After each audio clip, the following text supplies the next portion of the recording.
Welcome to my video series, Spencer's Bag of Tricks, where I teach you some ticks and trips and ticks and trips and tricks and tips and tips to show you how to play guitar more mediocrely. So come learn to do that. Here, right? So today we are going to be diving into one of my favorite little tips and tricks, which happens to be the diminished arpeggios and kind of working your way around the fretboard with them.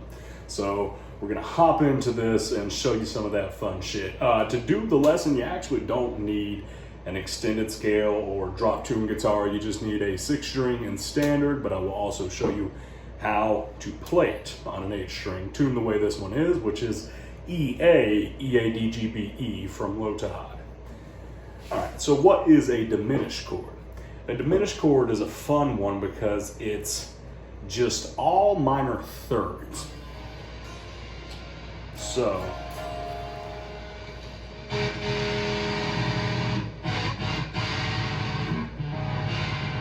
let's take your, we got B diminished.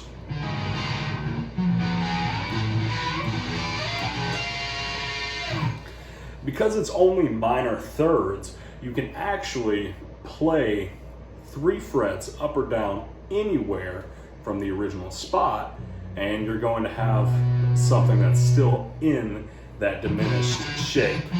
So if we're looking at, like, let's say B diminished still,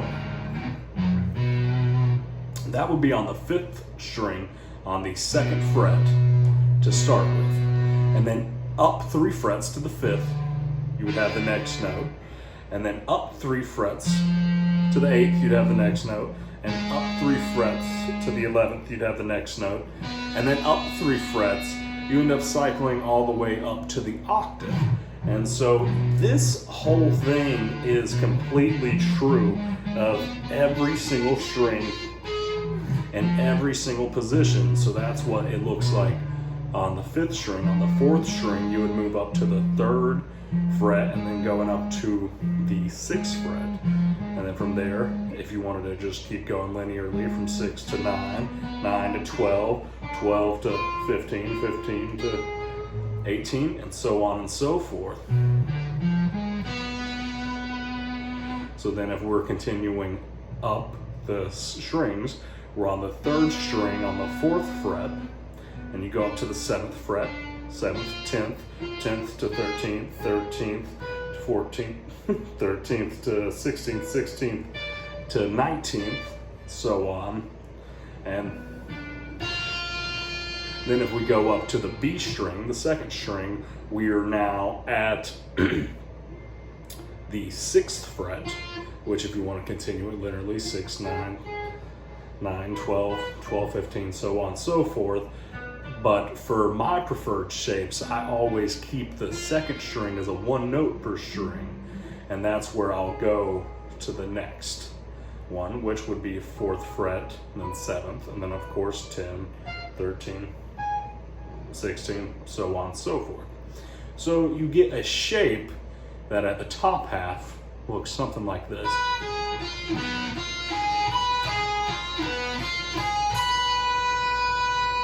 And that's one of my favorite arpeggios because you can move that around anywhere, 3 frets.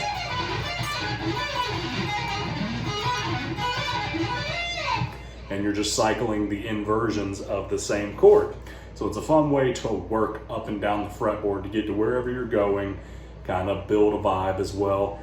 It's a very fun thing. We actually use that in the song Overwhelming Power. There's a little guitar solo that happens in there, and that's what I'm doing during that part. So that's how we do that. But if you were to extend it down, you would then go down 1 fret and 1 string to the 1 and then the 4.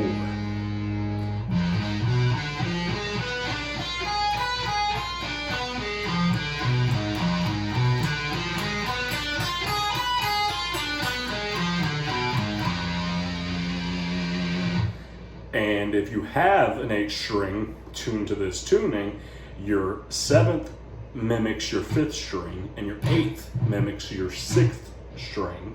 So when you are going from 4 to 1, You then would go 5, 2, and then back to 4, 1. And you have the diminished chord throughout all 8 strings.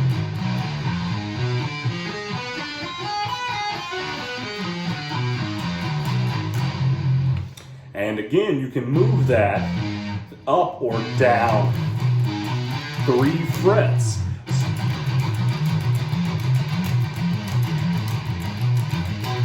So you can get some cool riff structure, and you can get some cool ideas of, just like I said, how to build the fretboard, jump around, and do a whole lot of new things. So hopefully that teaches you a little bit about the diminished scale and the diminished chord, and I hope this helps a lot. Thank you for watching that video. If you haven't already, throw a like down there or subscribe on the channel, and don't forget to check out all of the social medias for the band down below, and all of my personal social medias down below. It means a lot. Appreciate this shit.